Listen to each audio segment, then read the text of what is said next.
It's Friday and it's the Daily Beat on KBay 103.9. How you doing? I'm Ben Shields, joined with Daily Trib News Editor Dakota Morrissiey.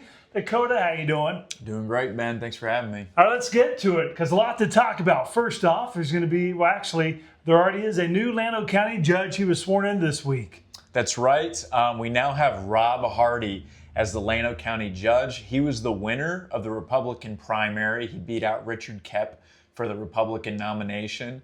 And what Llano County did is they chose to just appoint Rob Hardy right now instead of waiting until 2027 because the former Llano County judge, Ron Cunningham, is stepping down to take another position with the state. So that would have left a vacancy anyway, and they decided preemptively that they would just appoint the Republican nominee. And now that we know that's Rob Hardy, they're just moving forward with that. So he's going to finish out the remainder of this year, and then he'll begin his full 4-year term starting in 2027 All right, switch out that N to a B, and you That's get right. Rob Don't Hardy. get Rob That's and right. Ron mixed That's right. Rob Hardy, of course, the former mayor, now the former mayor of Sunrise Beach, and he is now the new Llano County judge, and he's already thrust into it because it's time for our obligatory story about the transmission line, and now there's word that this transmission line may go through Llano County as well. That's exactly right.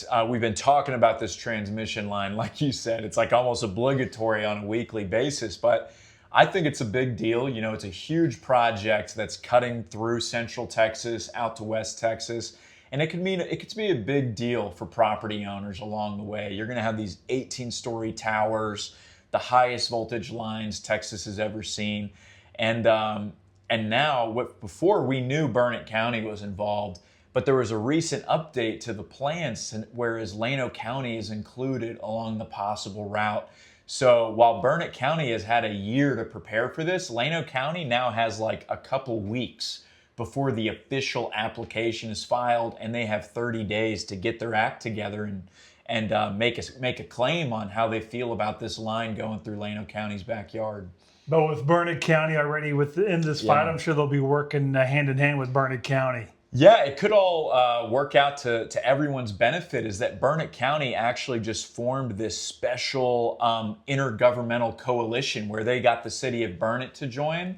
And basically what you do is you create a super board that has members from every local government so they can all tackle things as a team and have more negotiating power with the state. So that's potentially an option, is that Llano County could join this commission and help kind of combat this transmission line at the local level. All right, read your weekly transmission line story at dailytrib.com, dailytrib.com/subscribe. All right, so something that's been in the work, this project has been talked about for over 20 years, and it's getting closer and closer to becoming real life, and this is the Wirtz Dam Bridge. That's right. I mean, we haven't heard about it in over a year, and I was starting to get people asking me, is that thing still happening? And the answer is yes, it is still happening. They're still moving forward on it. For anyone who doesn't know, the Wirtz Dam Bridge project would mean a bridge going across Lake Marble Falls just outside of Cottonwood Shores near Wirtz Dam. And that bridge would connect 1431 in the north and 2147 in the south.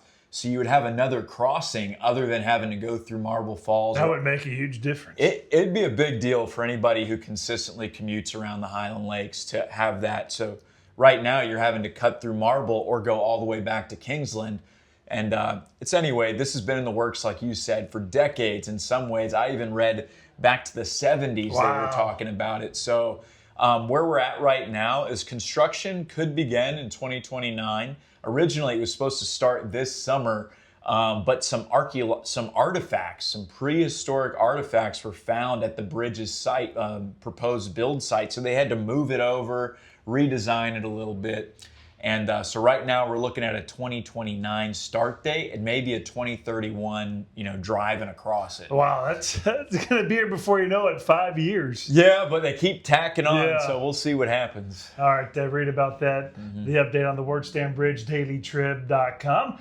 All right, and finally, the Marble Falls thrift store is back open. Yes, the Marble Falls Library thrift store had its ribbon cutting yesterday, and it's going to have its for real grand opening on Saturday, tomorrow.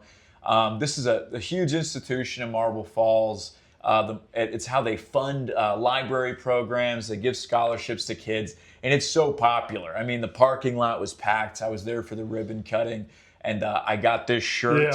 Just shout out to my Florida roots. I've got Christmas in March. Yeah, some Santa Claus on an airboat on here. That's my thrift store Very find. Florida of you right there with the palm trees and Christmas in March. So the Marble Falls thrift store back open. Read more about it at dailytrib.com. All right, Dakota, some great stories, and y'all are doing great work at Daily Trib. And see what they've done, dailytrib.com/subscribe. All right, Dakota, we'll talk to you next week during spring break. Yeah, I appreciate you having me. It's the Daily Beat on KBay 103.9.